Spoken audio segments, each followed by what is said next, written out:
अस्सलाम वालेकुम। Study time के साथ मैं हूं तफसीरुल इस्लाम और स्टूडेंट्स फर्स्ट ईयर के यूनिट नंबर 3 चल रहा है और फर्स्ट ईयर फिजिक्स में हमने डायनेमिक्स का चैप्टर पढ़ा है। हमने लास्ट क्लास में मोमेंटम, इलास्टिक कोलिजन वगैरह पढ़ा था। अब आज हम पढ़ते हैं elastic collision in one dimension. तो स्टूडेंट सबसे पहले तो आपको ये पता होना चाहिए कि इलास्टिक कोलिजन क्या होता है। यानी कि देखिए ऐसा कोलिजन जिसमें टकराने से पहले का टोटल मोमेंटम बराबर हो टकराने के बाद का टोटल मोमेंटम, ये तो ठीक है।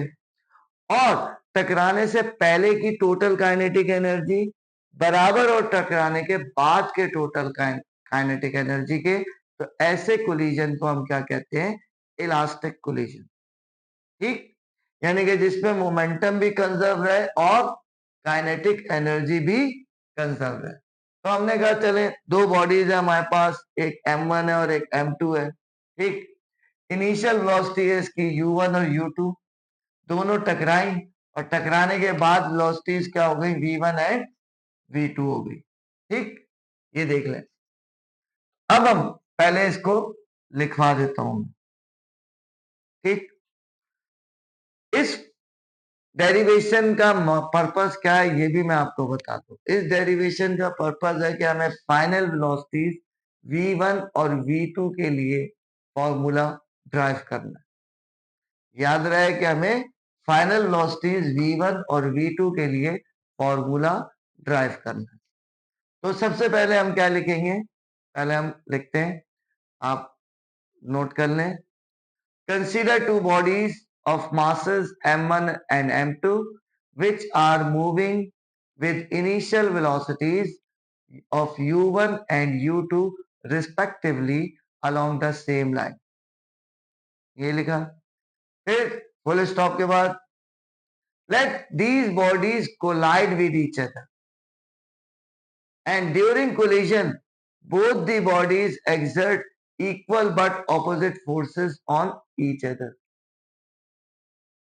and which results, yeah, and which results change in velocities and their velocities become v1 and v2 along the same line as shown in diagram।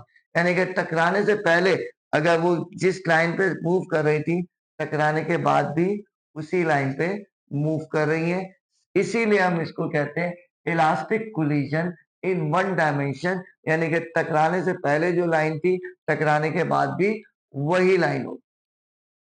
अब हमने पढ़ना है, यानी कि यहां तक तो लिख दिया एज शोन इन डायग्राम तक।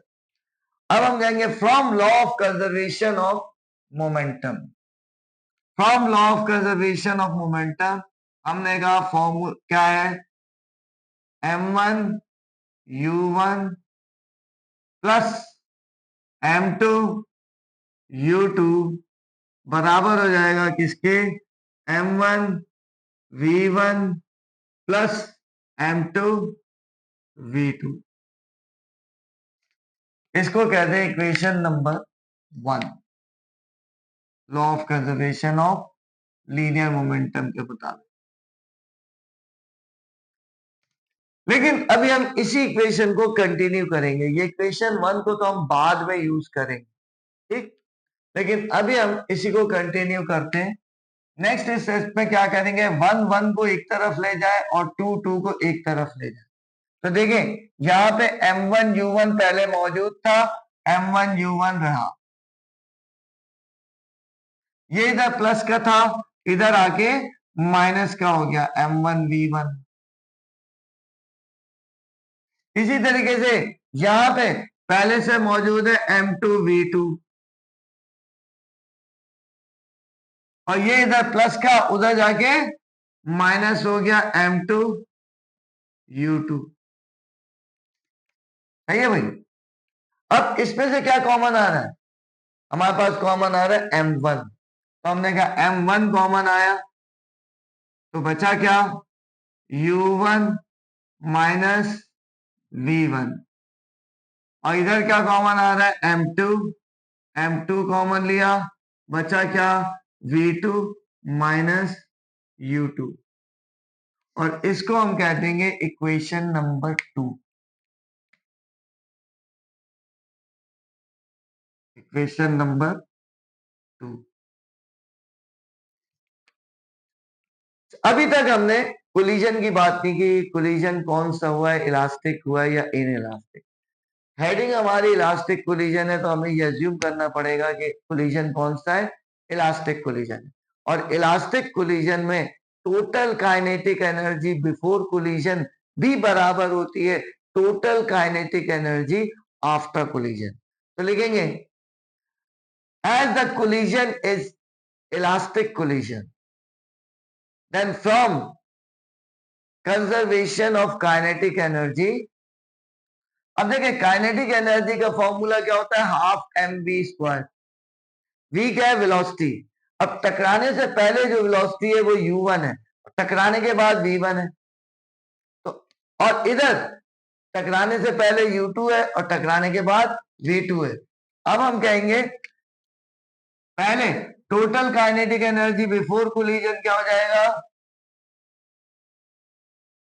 पहले हम लिख लेंगे total kinetic energy before collision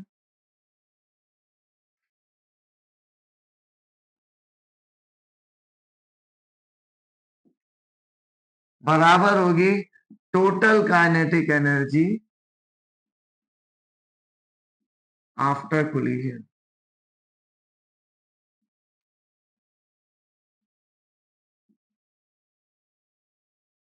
ये हमने लिख दिया, ठीक है जी। अब हमने ये तो लिख दिया, इसके बाद अब हम इक्वेशन रखते हैं। पहली की क्या है, हाफ m1u1 स्क्वायर, ये हो गई पहली बॉडी की काइनेटिक एनर्जी बिफोर कोलिजन।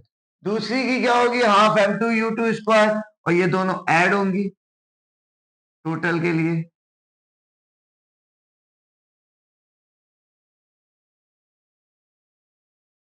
टकराने के बाद total kinetic energy after collision, यानी कि क्या हो जाएगा, हाफ m1 v1 स्क्वायर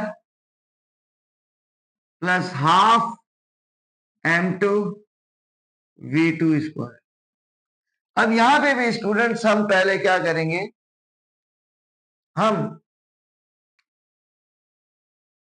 1 1 को एक तरफ ले जाएंगे और 2 2 को एक तरफ।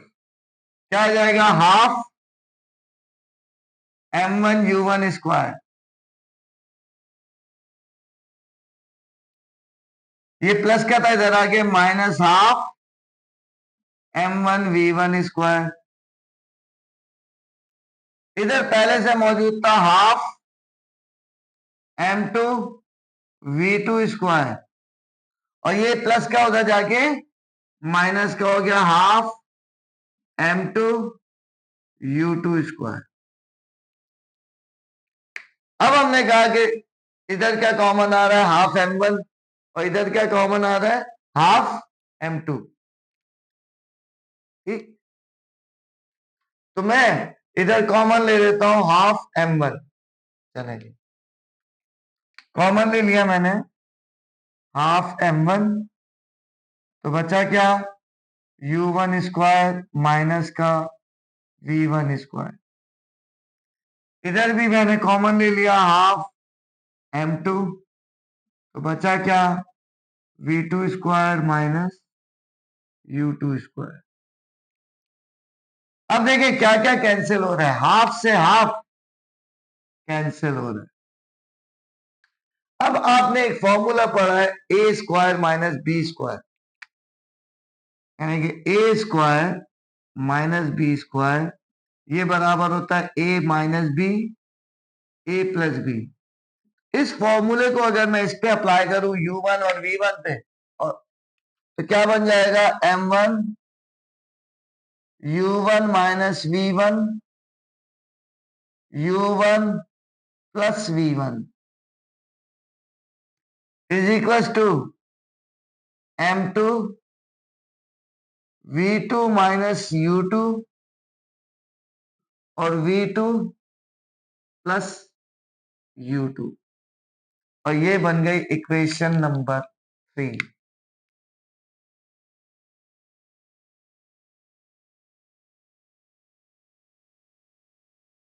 तो स्टूडेंट्स अब आप देखें इक्वेशन 3 और इक्वेशन 2 देखें। इक्वेशन 3 में और इक्वेशन 2 में काफी चीजें एक जैसी हैं। तो अगर मैं इक्वेशन 3 को इक्वेशन 2 से डिवाइड कर दूं तो लेफ्ट हैंड साइड के नीचे लेफ्ट हैंड साइड आएगी और राइट हैंड साइड के नीचे राइट हैंड साइड आएगी और वो काफी सारी चीजें कैंसिल हो जाएंगी। तो अब हम ये करके देखते हैं। ओके, अब मैं डिवाइड करता हूं। इक्वेशन अगर आपको याद है m1 u1 माइनस v1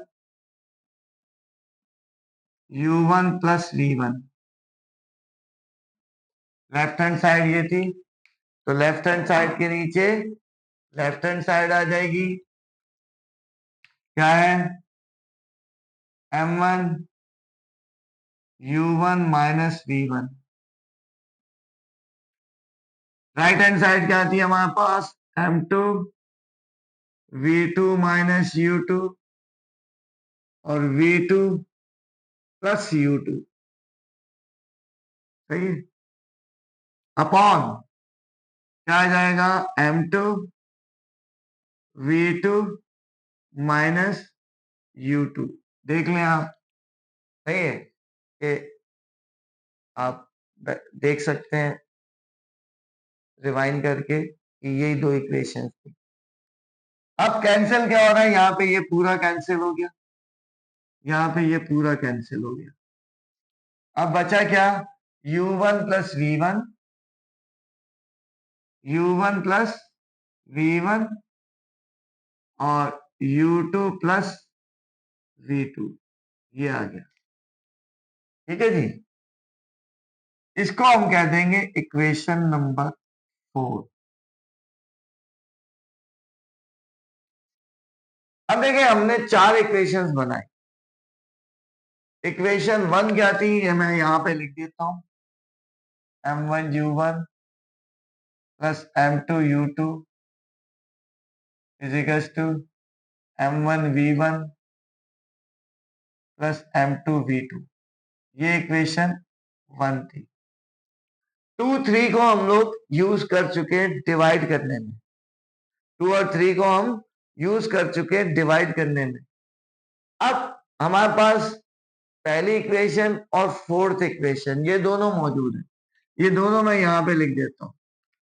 ये इक्वेशन 1 है ताकि आपको पता चले कि अब आगे इन दोनों का काम। और इक्वेशन 4 हमारे पास क्या है? u1 plus v1 u2 plus v2। ये इक्वेशन 4। ठीक, अब हम इन दो इक्वेशंस के जरिए v1 और v2 ड्राइव करते हैं।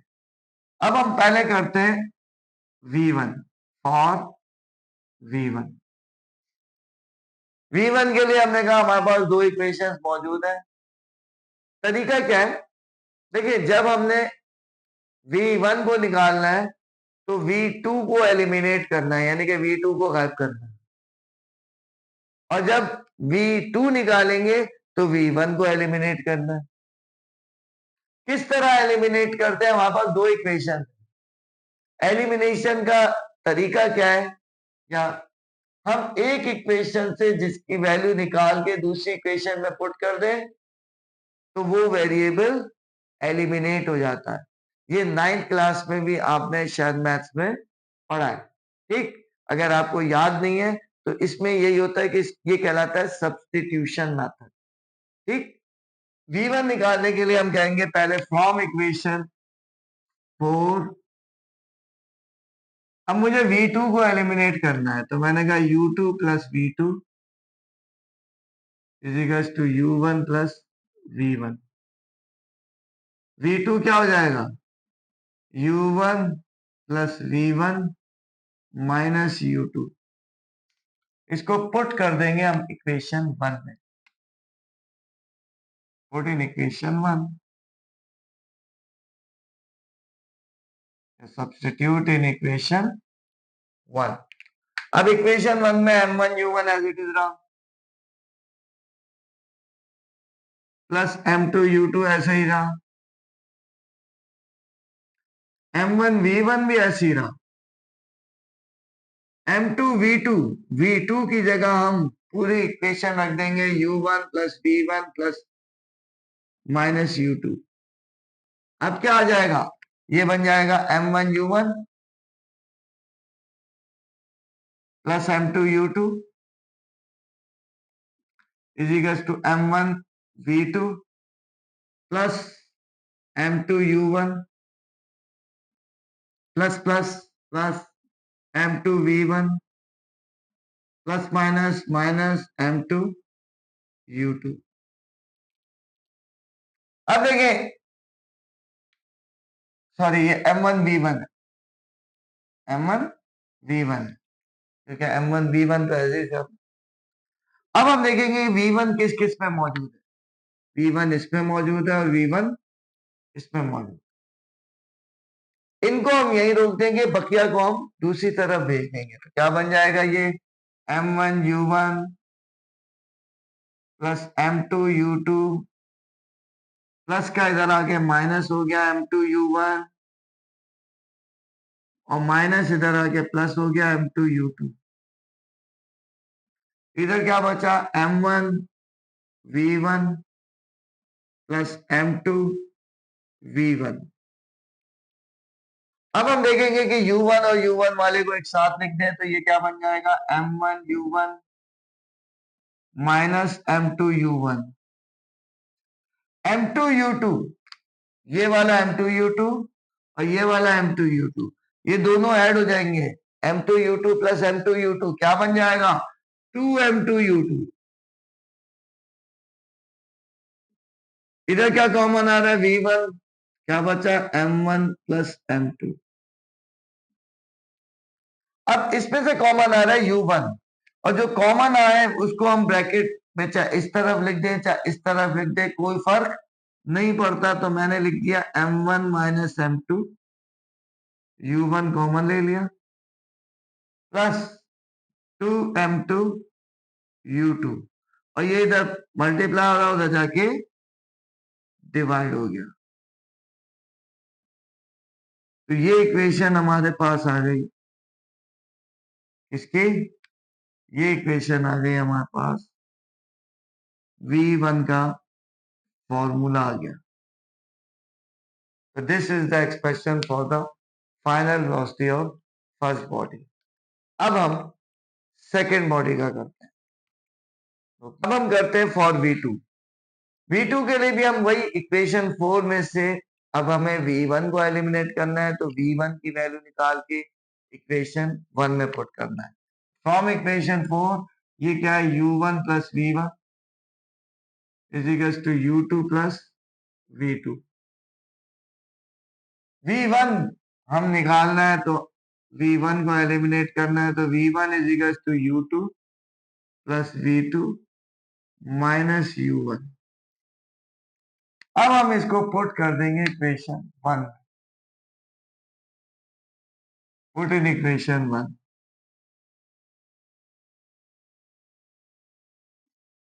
अब क्या बना हमारे पास M1U1 plus M2U2 is equal to M1 V1 की जगह हमने लिख दिया U2 plus V2 minus U1 plus M2V2, ये आ गया। अब हम ब्रैकेट ओपन करेंगे, क्या आ गया M1U1 प्लस M2U2 इधर हो जाएगा plus plus plus M1U2 plus plus plus M1V2 plus minus minus M1U1 और प्लस M2U2 तो V2 तो है ही। अब जिस जिसमें V2 है उसको रोक लेंगे, बकिया को दूसरी तरफ भेज देंगे। इसमें V2 है इसको रोक लेंगे, इसमें V2 है इसको रोक लेंगे, बकिया को दूसरी तरफ भेज देंगे। तो ये M1U1 प्लस M2U2 ये इधर आके माइनस का हो जाएगा M1U2 और ये माइनस का इधर आके प्लस हो जाएगा M1U1। इजिकल्स टू क्या बन जाएगा, m1v2 प्लस m2v2। अब देखें क्या कॉमा, ये m1u1 प्लस m1u1 ये बन गया 2m1u1। इन दोनों में से क्या कॉमन आ रहा है, इन दोनों में से u2 कॉमन आ रहा है, प्लस हमने u2 कॉमन लिया और वही कॉमन लेंगे आप, लेकिन बाद में लिख दें ब्रैकेट के, चाहे इधर लिख दें चाहे इधर लिख दें, कोई फर्क नहीं पड़ता। इसमें से कॉमन आ रहा है v2, क्या बन गया m1 प्लस m2, और ये इधर मल्टीप्लाई रहा उधर जाके डिवाइड हो गया। फाइनल इक्वेशन क्या बन गई, m1u1 plus m2 minus m1 v2 upon m1 plus m2 is equals to v2। ये आ गई हमारी इक्वेशन नंबर 6, और ये फाइनल एक्सप्रेशन है किसके लिए, v2 के लिए। तो स्टूडेंट्स आज के लिए इतना ही। हम आपको हमारा लेक्चर कैसा लगा, हमारी वीडियो को लाइक करें, चैनल को सब्सक्राइब करें, दोस्तों के साथ शेयर करें और नेक्स्ट वीडियो का इंतजार करें। जब तक के लिए अल्लाह हाफिज।